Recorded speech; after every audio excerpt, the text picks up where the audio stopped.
Hey, good afternoon, everyone. Trackman 44 here. You know, I was getting a good start on splitting a little bit of kindling.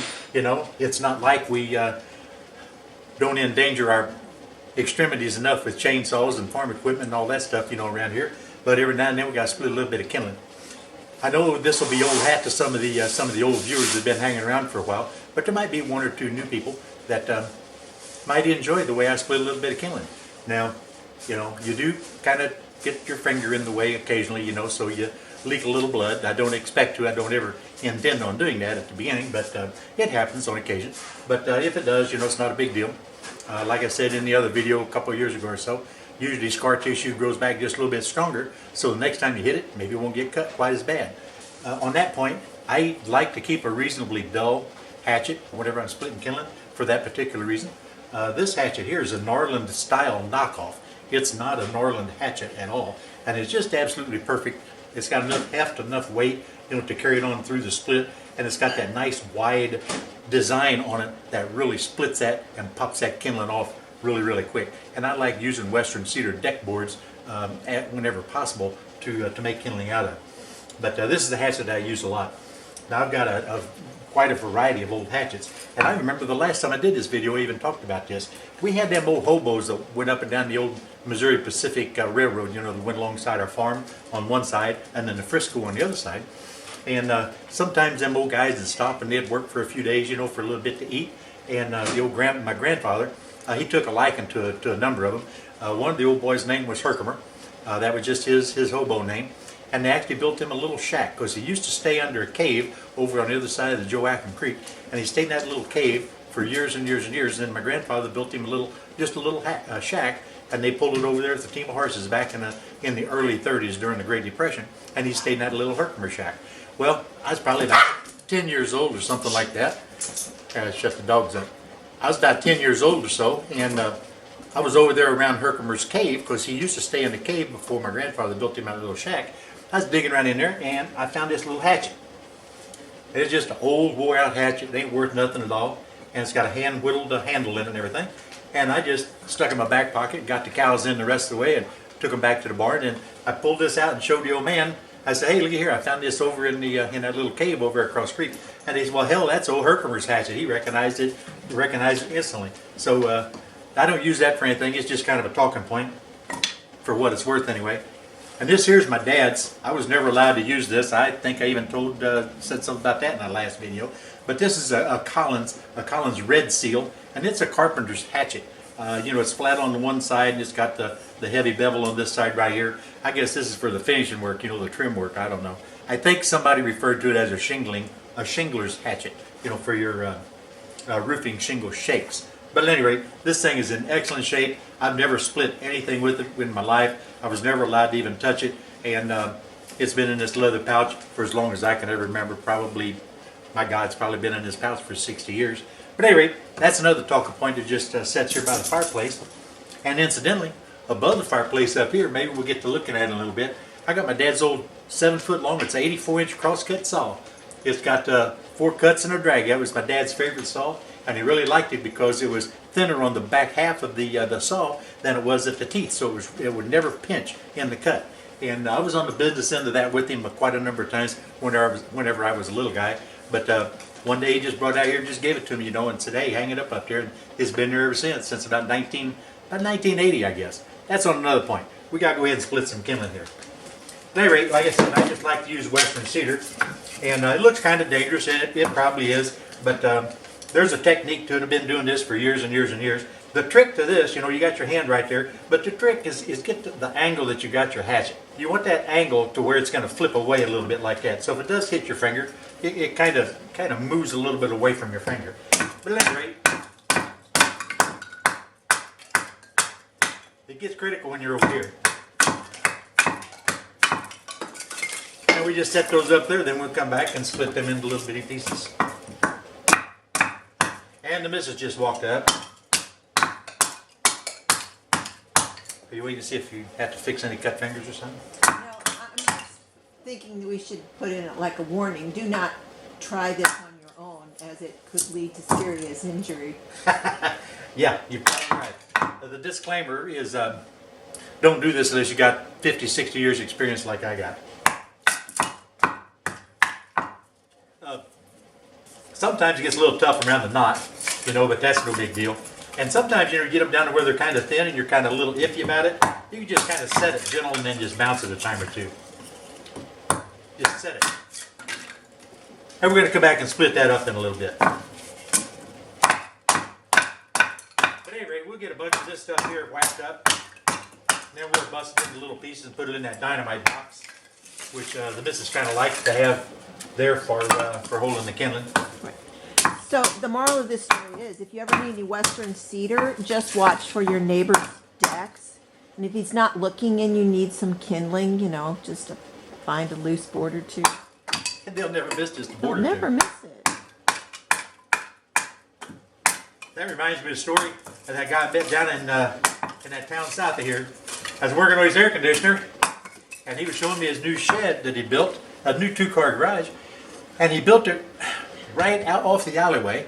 And you remember the story? Oh, I know yeah, you I will. remember it. And one of the guy wires to the utility pole literally came right down across one of the garage doors and was anchored right in the ground, right in the, just past center of his garage door. But the And guy wire was there first. the guy wire was there first. There's no doubt about it. And he was just aggravated about that. And I said, well, what are you going to do about that? He said, well, he said, I go out there and just saw just a little bit of that guy wire every night. He said, that way nobody had noted that it's getting sawed off a little bit at a time. So I don't know what that story has to do, but I guess it has to do with the steel and deck boards, you know. If you do it a little bit at a time, Nobody will ever nobody notice. pay attention to it. But I could not get over it. That guy was really convinced that if he saw that guy wire just a little bit of time, nobody had noticed that he was doing it. I come home and told the missus that story. We got a good laugh out of it. That's been 30 years ago, I guess. So where did this western cedar come from? Our This is deck off of that we- Tyler's. No, Oh, Tyler's. Tyler's deck. Tyler's our son. He's my favorite son. And he reminds me, he's my only son.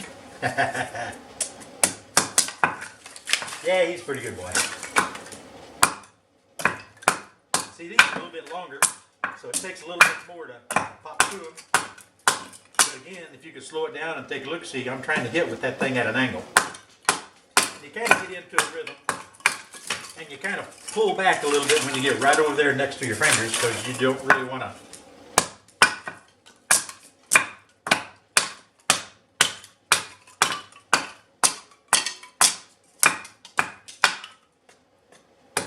See, I missed twice.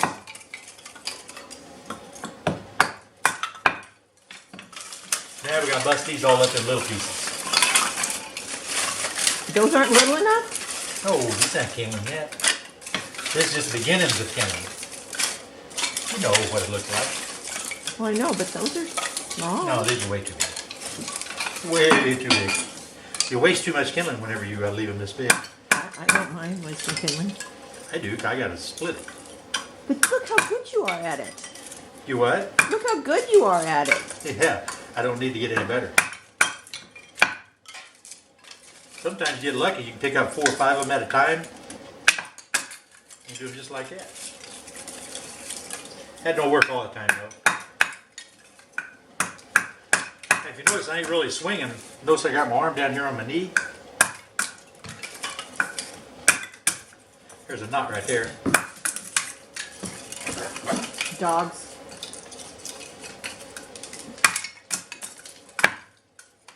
There, see, you didn't see it. I hit my hand, didn't do anything. Don't brag too much. We'll be in the emergency room in a minute. Might be. Now, see, look at No, this. you won't. You'll just put a Band-Aid on it and go on. See, that's another thing you can do. Just take them like this right here and keep your hand off the edge of the chopping block, and then use the back end part of the axe, and you hit them right here, the hatchet, and you hit them right there. That way you ain't anywhere near. Well, you're 2 inches away. That's a lot slower and a lot messier. I don't like doing that.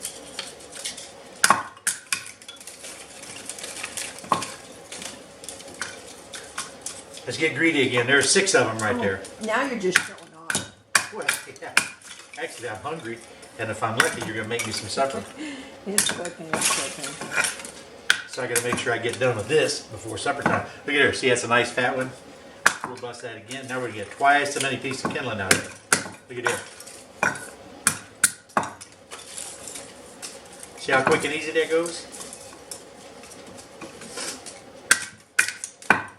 You have any other stories you think I ought to tell? What you think about it? Well, we had old carving knife used to cut the heads off the chickens for Sunday afternoon chicken dinner anyway. That's not a story I really want to hear.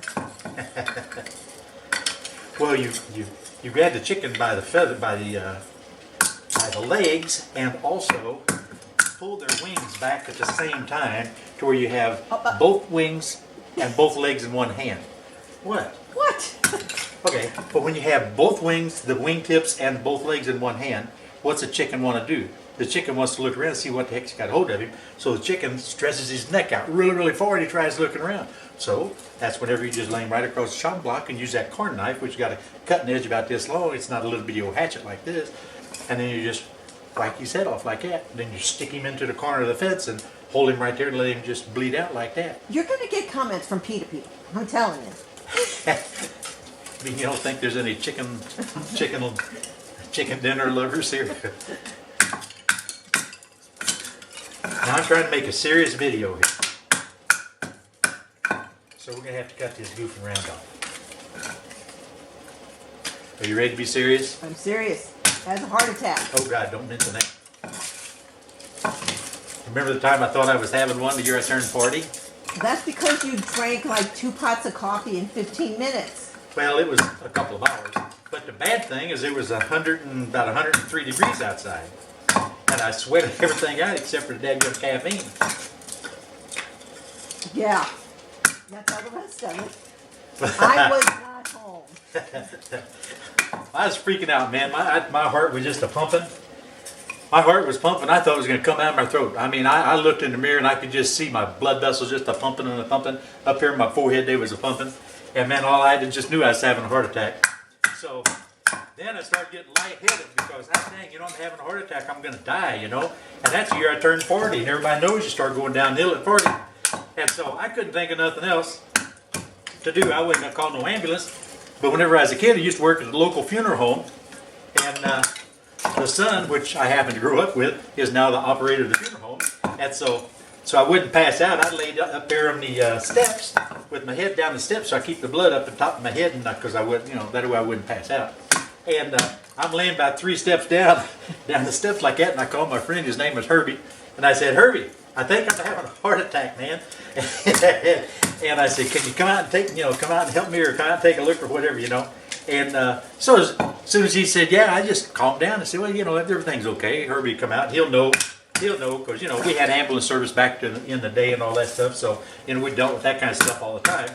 But then I calmed down and everything, and I started breathing okay, and I just grabbed a newspaper and I started sitting in the easy chair with my feet raised up and everything, and I was actually reading the damn New York Times. I was reading the New York Times is sitting there. I don't even know where we got the New York Times, but I was reading the stock page of the New York Times. And I heard this god-awful noise coming in the driveway. It's like, what the hell is this, And we live down on a gravel road, so, it's all bumpy and everything. And I got up and walked out the door and looked, and here's old Herbie come flying in my driveway, literally 40 mile an hour on a 20 mile an hour road, And he come flying in, screeching to a halt and everything. He jumped out of the truck, and he ran over and he said, "You okay, man? You okay, man?" I said, "Oh, yeah, man, I'm fine now to talk to you." I just kind of calmed down everything. Right behind him, he'd called the ambulance. It's like, what the hell did you call the ambulance for? I didn't really think I was dying, And so the ambulance driver. You thought you were? Well, I know. The damn ambulance driver was the guy I graduated from high school with. And, oh, man. And, of course, he knows Herbie and everything because, the funeral homes and the ambulance people kind of work pretty close together and all that stuff, nowadays. And so, anyway, Mike, my friend's name was Mike. And he said, "Hey, Wendell, how you doing?" I said, "Oh, I'm okay, I'm fine," all that stuff. Me and Herbie's talking and all that. And Mike just looked at Herbie and he said, "Herbie, we usually get the calls before you do. How come you're here first?" So I don't know, it's just kind of a funny story. But I thought sure I'd dying, man. I thought sure I'd dying. Hey, I didn't die though. Holy cow, that's been 31 years ago. I'm telling on myself. That means I'm 71 or more. I guess I better pay attention. or I might bleed out. Telling all these stories. That's about it. I got no more stories. Well, I do. They're just not appropriate. Now see that? We took all them little 2x6s and made all this kindling right here. That kindling will last for a long time. Any other questions, my dear? Oop, hit my hand again. Again, a testimony for the dull knife, see? For the dull blade. It's dull. That's dull. Oh, it'll cut the hell out of me if I hit it just right. But again, whenever I get down here to the business end, I'm actually holding way off here to the side, to where if it does get over here, it's going to go like that, and it's going to push away.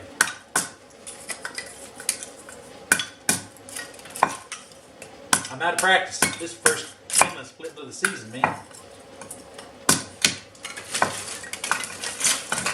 Well, that's good enough. I'll go ahead and wrap all this up. Well, guys, hope I wasn't too boring. I ain't leaking, you know, so the operation was a success. Thank you for stopping in. Is supper ready yet? I live here. Oh, yeah. I forget sometimes. Okay, guys, hey, this is Tractor Man 44, the missus, and we didn't do very good about making this a serious video, but at least you got to see how we split a little kindling, and we're out of here, guys. Say goodbye. Say goodbye.